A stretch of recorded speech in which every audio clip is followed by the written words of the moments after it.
In the late 1960s, in Scottsdale, Arizona, Suzanne Barnes is living the good life, happily married, with a teenage son, and she's popular with his friends. Haven't seen you around here in a while. Suzanne lived a privileged life.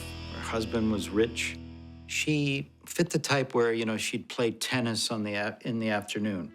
But this beautiful life has ugly secrets. Let's go. Oh, man, I'd rather stay here. Fine. She would be what you would call, in a current term, a cougar. She was going out with her son's high school classmates. You've been. Suzanne isn't just dabbling with the odd boy toy. She is working her way through the neighborhood. She said she made love with 150 of her son's classmates. Just going through them one after another. Her sexual conquests are fueled by powerful mind-bending drugs. She started doing acid, peyote, hash, marijuana.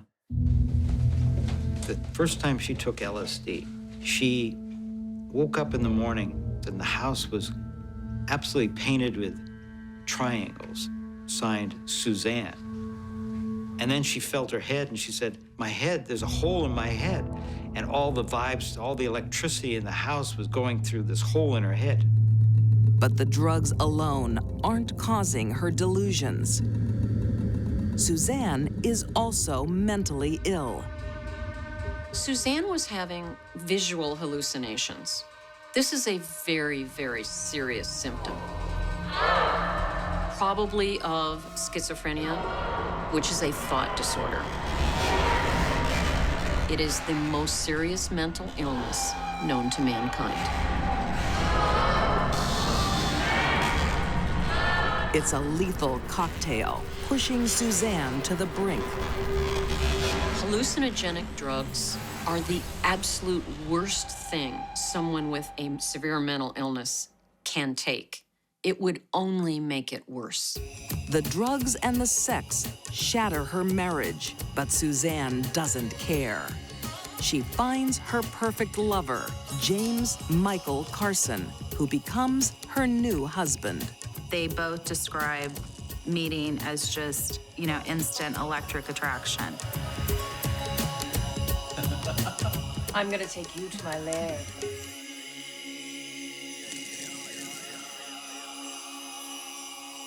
From that very moment that they met, they were just joined like magnets. You're 878 and an attacking chimpanzee. The duo has a lot in common. They believe in reincarnation, spiritual fantasies, and they both suffer from mental illness. It's Michael. My father had always been very interested in very radical religious beliefs, and those interests kind of became more and more extreme. Michael Carson's daughter, Jen, recalls the couple's manic union. It was the most bizarre environment you could imagine. It was like dropping through the rabbit hole. You have two individuals who both have mental health needs, and now they're using very, very heavy drugs. Suzanne would have these visions, and she thought she was a witch. She thought she was going crazy.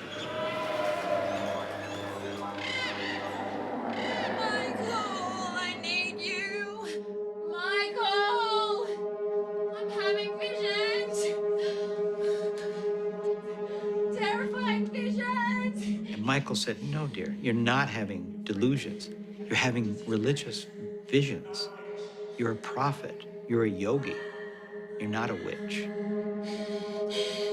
am. Tell me what you see. I see a war.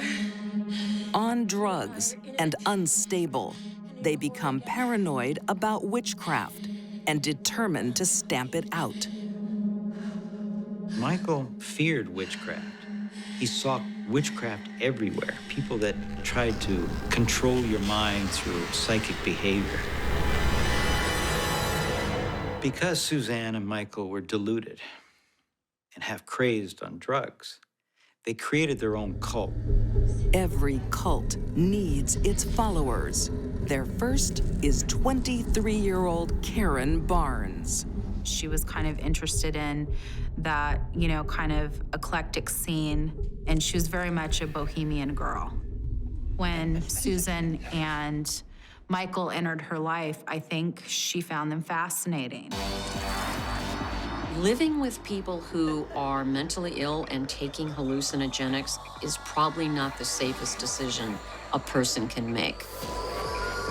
Her flatmates, she found out, were very, very dangerous.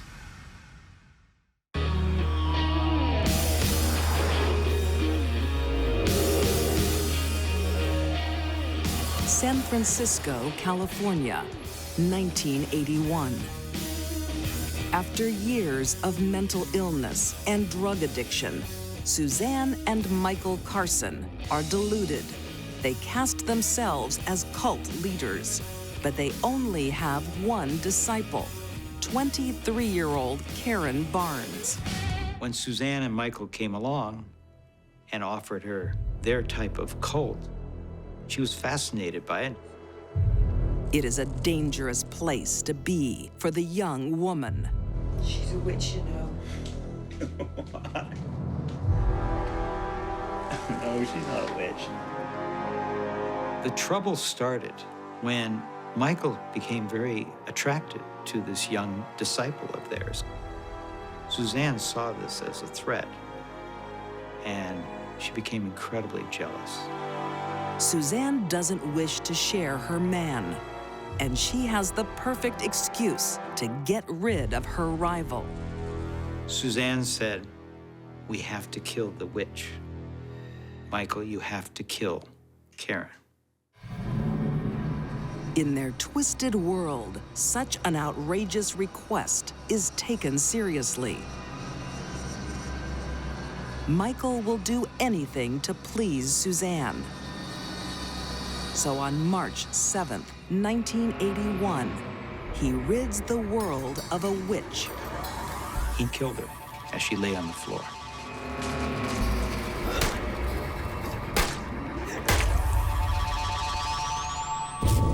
Susan and Michael portrayed Karen as a witch, as a woman who was trying to break up a marriage. None of those things were true. This was a nice girl from Georgia, you know. It is a brutal death in the kitchen of a suburban home. No one should go through what she went through. She was a beautiful, delightful 23-year-old girl. They're probably a little bit paranoid. They think the world is dangerous, and with their grandiose ideas, it was up to them to clean up the world. The couple goes on the run. They returned to the dope regions of Northern California, where they found jobs as caretakers of a marijuana plantation. One of the owners of this plantation was Clark Stevens, who had come up from Los Angeles. Working on an illegal marijuana plantation is the perfect job for drug addicts. But when owner Clark Stevens comes to visit, things get complicated. Michael was the security guard at the plantation.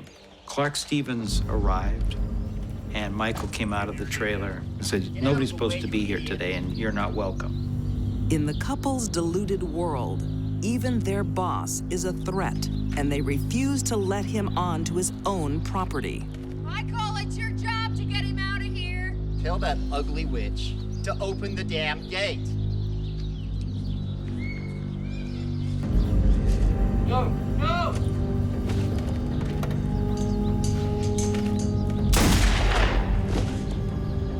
Suzanne felt slighted or insulted by a man, so she orders Mike to kill him.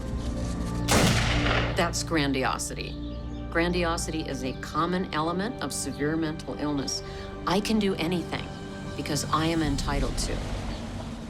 And they believe this. Nothing can stop them. The couple hit the road again, but this time, their war against witchcraft has turned into a war against anyone who slights them.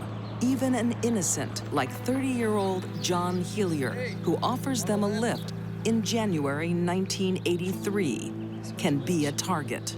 We're gonna have to kill him. Here it coming.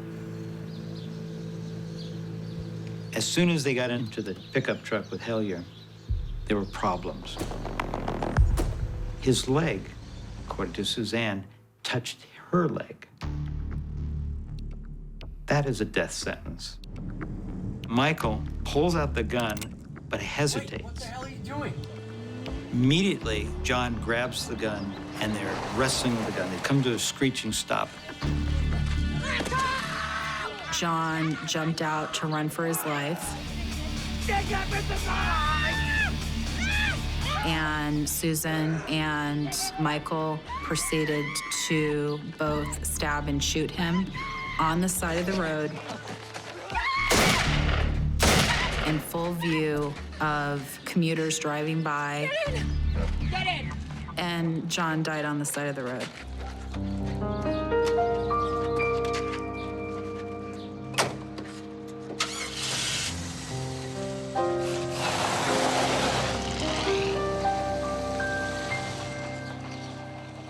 I think Suzanne was the ringleader of this murder team.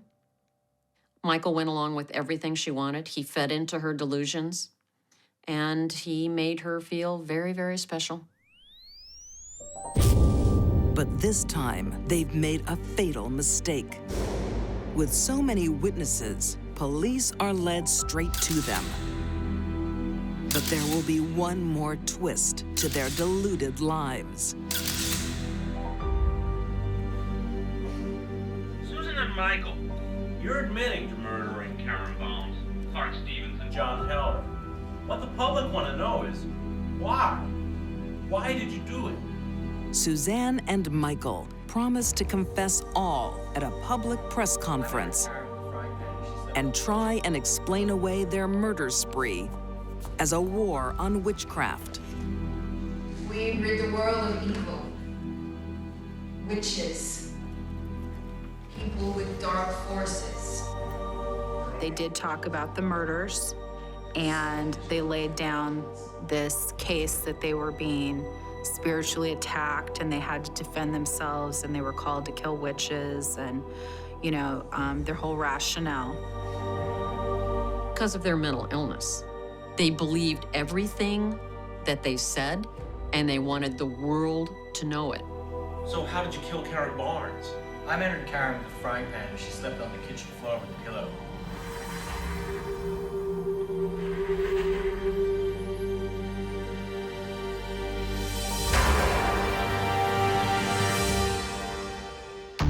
On June 4th, 1984, Suzanne and Michael Carson are found guilty of the first-degree murder of Karen Barnes. Later, they are found guilty of the murders of Clark Stevens and John Hillier. They are sentenced to a total of 75 years to life. Michael and Susan, I think, were like dynamite in a match. You know, without the other, would this have occurred? I don't know. Jen Carson has come to terms with the fact her father is a killer. It wasn't anything she could imagine as a young child, but drugs and mental illness can destroy lives. I would describe my father as brilliant, handsome, charming, damaged, misguided, and soulless. Suzanne Carson's mental illness first manifests when she becomes a sexual predator and evolves into a drug-crazed witch hunt with a man who will do her bidding. I think that Susan is intelligent and crazy and evil. After 30 years behind bars, it seems Suzanne's thinking is no clearer. You absolutely can't have rehabilitation when there is absolutely no remorse. You know, neither of these people feel any remorse whatsoever. They speak about it in a way that, you know, almost glamorizes it, you know, and Susan has bragged about being friends with the Manson girls in prison. There doesn't seem to be any sign whatsoever that they would come out changed in any way. Once the honeymoon is over, she would be very charming, very soft-spoken. And the rose-colored glasses come off. The whole demeanor seemed to change. Life for some newlyweds. Dela enjoyed the emotional suffering of others. Can be hard to survive. What a bad, bad choice he made.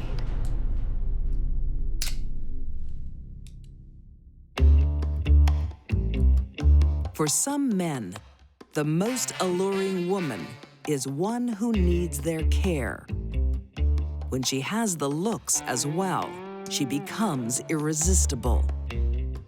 Cincinnati belle Dela Storius has both qualities.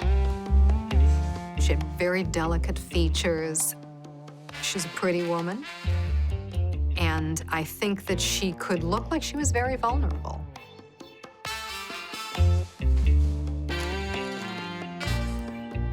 And there's no shortage of men ready to protect her. She would be very charming, very soft-spoken, almost childlike. By the 1980s, Dela has been married twice and is sizing up husband number 3, Grant Bassett. I got my baby. He was just very taken with her. She had this tiny little voice. Because you deserve it. You're so strong and wonderful. She told him she'd had an abusive childhood. Will you marry me? Yes! Grant, like the husbands before him, wants to protect the delicate Dela from the harsh world. Beautiful. But Grant will soon discover it won't be Dela who needs protection. As soon as they got married, the whole demeanor seemed to change. How dare you try and control my life? I should never have married a nerd like you. She became critical. She became very difficult and argumentative. She told him he was stupid. Beneath Dela's delicate facade, there's a violent bully. During one attack, Grant fears for his life and calls for help. Call police! Grant and Dela had a fight in which he ended up calling 911. But Dela isn't just violent. I'll tell them you hurt me. She's cunning. Before the police got there to arrest her, she beats herself up and blames him for it. Stop it! Look what you did. The police couldn't quite sort out what was going on, so they arrested him. Grant is cleared and soon joins the long list of Dela's former husbands. They divorce. Dela's relationships started out good. She was all sweetness and kind and easy to be with, but as soon as she got that ring on her hand, things changed. The real Dela came out. Her trail of destruction stretches back even further to Dela's childhood.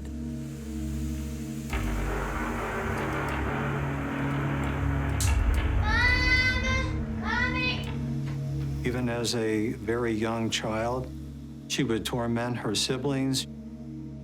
She would threaten them with physical harm if they didn't do what she asked. Play nice. When things would get going and everybody would be laughing and enjoying the game, Dela would destroy it. There's something about Dela.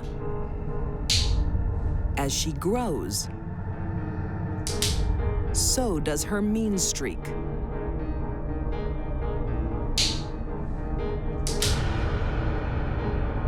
Dela's difficult childhood had every hallmark that Dela was going to be a dangerous adult woman.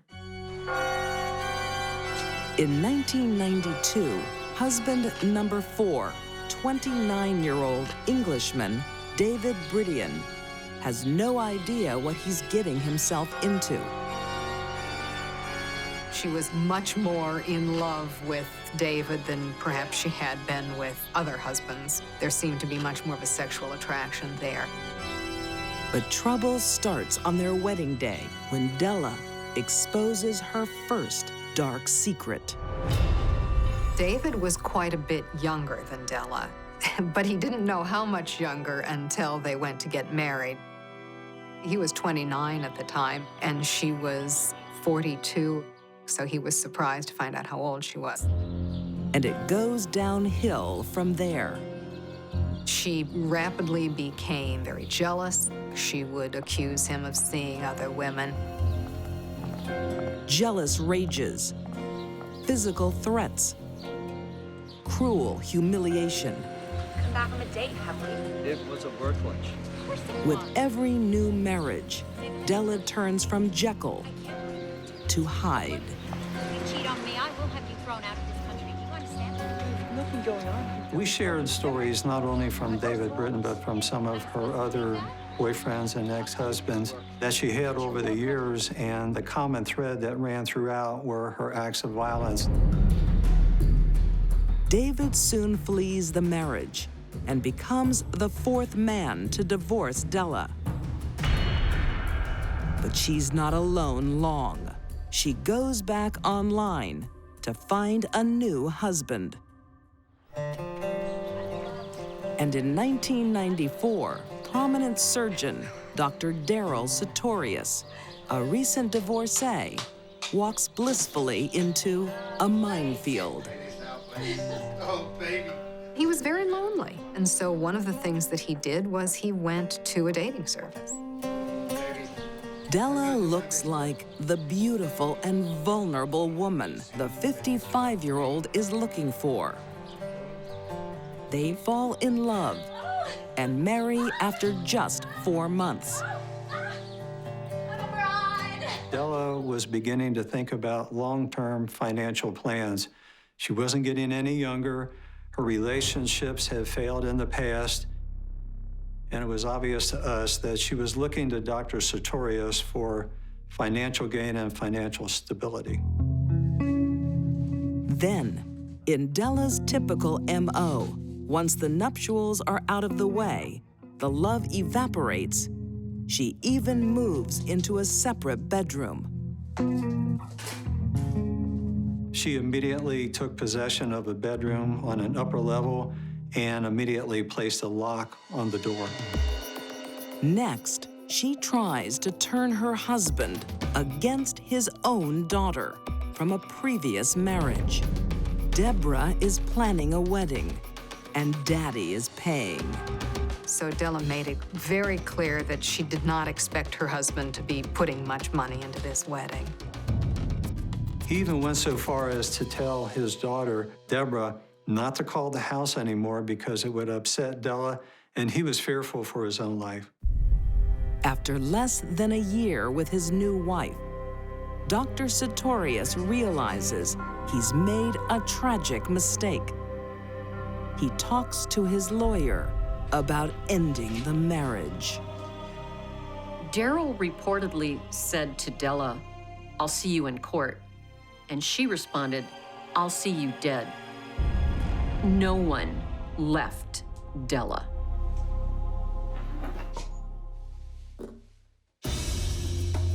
To the world, she's a delicate beauty, looking for comfort in the arms of a protective man. But in truth, Dela Storius is a sociopathic bully, trapping men into marriage before destroying their lives. I think the best thing to be learned here is never marry a woman whose last name rhymes with notorious. I have to get this done as soon as possible. Respected surgeon Dr. Daryl Storius is Dela's 5th husband. And like all those before him, Within months of marrying Dela, he's filing for divorce. I may not live through this. I'm serious. He was becoming physically fearful of Dela taking his life. He also told friends and family members that he had a great concern for his own safety. Before he can file the divorce papers, Daryl goes missing on Sunday, February 18th, 1996. One of Dr. Storius's patients had taken a bad turn over the weekend. And so the hospital was paging him, and he wasn't answering his page. Well, that was very unusual. When colleagues can't raise the trusted surgeon, they alert police. Their first stop is the family home and his dutiful wife. And she said, well, he isn't here. Well, do you know where he is? No, I haven't seen him. And they said, well, is his car here? Yeah, it is. And they said, well, ma'am, can we check? Sure. And she said, okay, I'll look around the house. And she said, I'll check in the basement.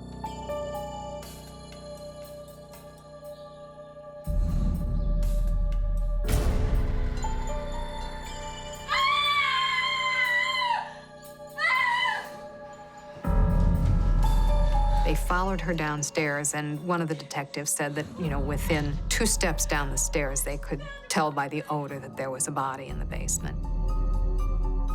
The good doctor seems to have taken his own life, perhaps under the strain of an imminent divorce. But almost immediately, investigators notice anomalies.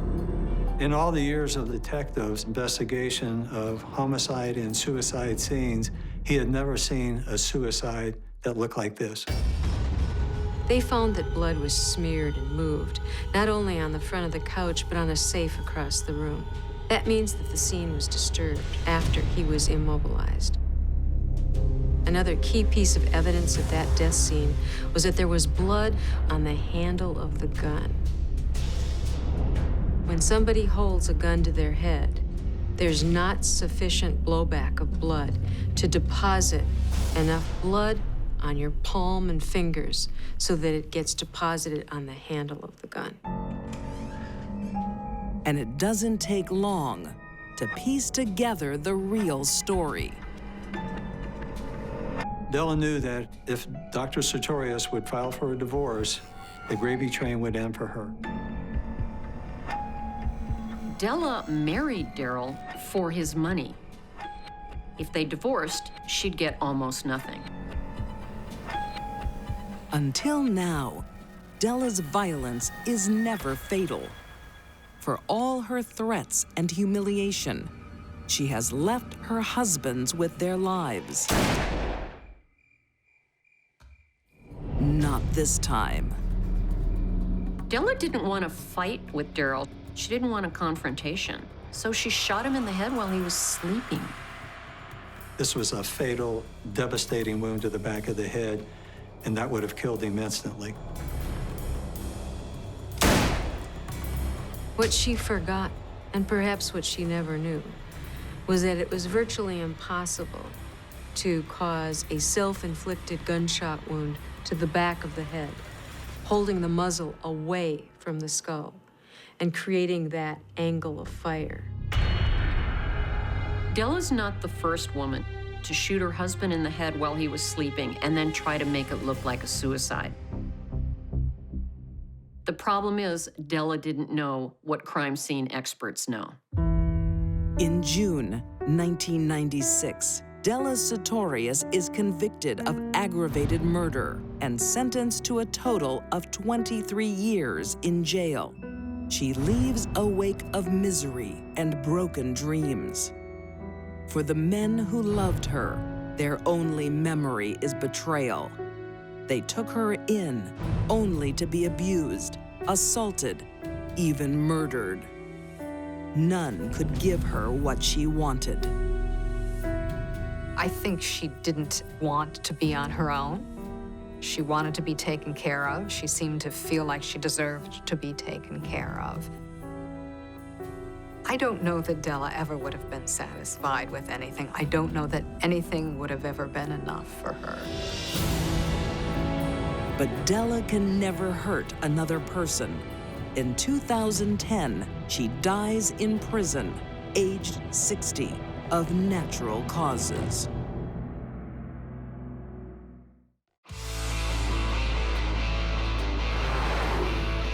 (1980) Los Angeles, California. In yet another dive bar, beer isn't the only attraction. 24-year-old Pamela Perillo is trying to make a living out of her personal assets. Can I get the change? Yeah? Okay, thanks. All sorts of people come through the bar, but she strikes up a particular friendship with James and Linda Brittle. The three of them seemed like they were bound at the hip. I never really did understand what that relationship was all about.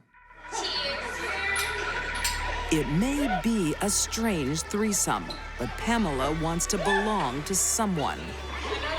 Pamela's mother died when she was 10. That's a terribly vulnerable age for a child to lose their mother. She ended up in foster homes, and she started using drugs at the age of 11. The trio hit the road and make their way to Texas, which is bad luck for Good Samaritan Bob Banks, who offers them a lift. Hey. Hey, where you heading? North? You got a place to stay? No. Well, I'll tell you what, I'm in the middle of moving house, so you guys help me move. I'll give you a place to stay and I'll sling you some cash. Yeah. Sounds like a fine idea. Along comes this lovely gentleman, Bob Banks, who everybody just said was, you know, one of the best people they knew. But Bob doesn't know. He's just picked up the devil and the devil's mistress. As their friendship grows, Pamela and James admire toughness in each other. Brittle was a bad guy from a violent crime standpoint. Here's a guy that everybody was afraid of. This guy was a real animal. Pamela was attracted to bad boys because she was a bad girl. Bob displays typical Texan hospitality, and the extra hands to help him move are welcome. Who's this? Bob has one other volunteer, his close friend, Bob Skeens. Bob Skeen, he knows Bob Banks really well. Knows that he's got a big heart, so the three people that are there, he doesn't suspect anything. He just thinks Bob's helping somebody out, and they're helping him. Seemed like pretty decent guys. Their biggest mistake was having a heart to help somebody reach out, and it backfired. Amongst Bob's possessions, the house guests find guns. That gets them thinking they can walk away with more than bed and breakfast. Never look a gift horse in the mouth. Thought about it, they planned it, they had made the decision they were going to do it. The pair gets their chance on the morning of February 24th, 1980, when their hosts return with coffee. But Pamela and James will be working alone because Linda decides she wants no part of it. Pam and her partner, they decide, you know what? Bob's got guns in the house. You know what? We're gonna surprise him. This is our opportunity to take what we want. Robbing a kind soul would be bad enough, but Pamela and James are building up to something much worse. They want their money, of course, and they want the guns, and they want anything else they can have, including, perhaps, their lives. In Houston, Texas, 1980, complete strangers give shelter and food to Pamela Perillo and James Brittle. But this heartless duo won't be returning any favors. I think Pamela wanted to impress James with how tough she could be. And she did. On the morning of February 24th, Bob Banks and his friend, Bob Skeens, come back with coffee and donuts for their house guests. Get on the floor! Get down on the floor now! Don't shoot us! Get on the floor! Please don't shoot us. Very fun. Get on the Bob can't believe it. You know, I've given you my home, basically. So what happens? Very funny. He gets hit with a gun, the butt end of a gun. And then he really believes it. Stay on the floor. Don't you move. Get your wallets out.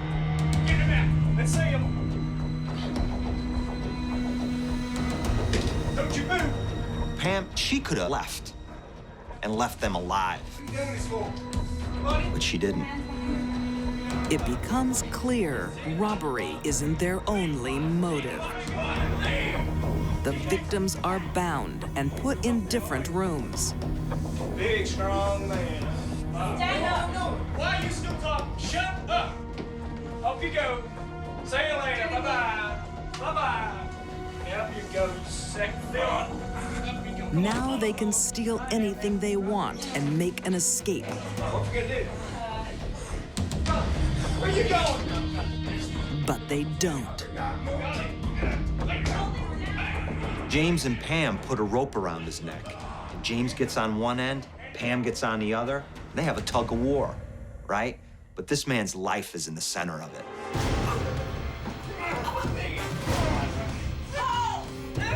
People don't die easily. During that time, your victim is going to struggle.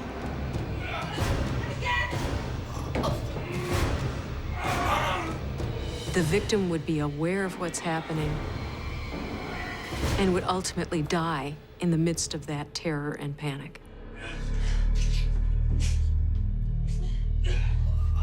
And all the thoughts that go through your mind about the people that you love and the fact that this is your last day on Earth, I mean, it's so cruel.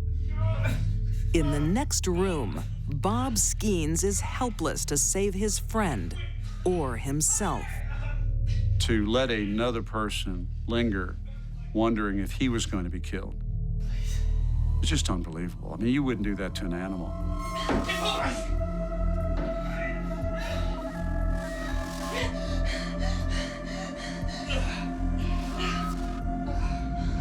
He's not breathing. It is an act that unites the killers. By each one of them, Pam and James, holding an end of a rope and pulling, they were bonded forever in murder. But the sadistic communion doesn't satisfy their appetite. I'm hungry. It gives them one. They take a coffee break.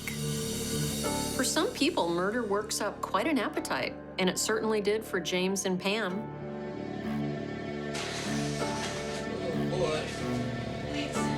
I think the fact that Pam could kill someone and then go enjoy coffee and donuts speaks to her cold-heartedness. The morbid coffee break goes on for more than half an hour. They had those coffee and donuts. And then what'd they do? They got back to killing. No, please. Please. You don't have to do this. As they extinguished one kind soul, they extinguish another. Pam, she could have had some empathy, but she didn't. Why? Because she enjoyed killing. That's why. Pamela and James could have killed the two Bobs quickly with the guns they had. They chose to slowly choke the life out of them by each one of them holding the end of a rope around Bob's neck.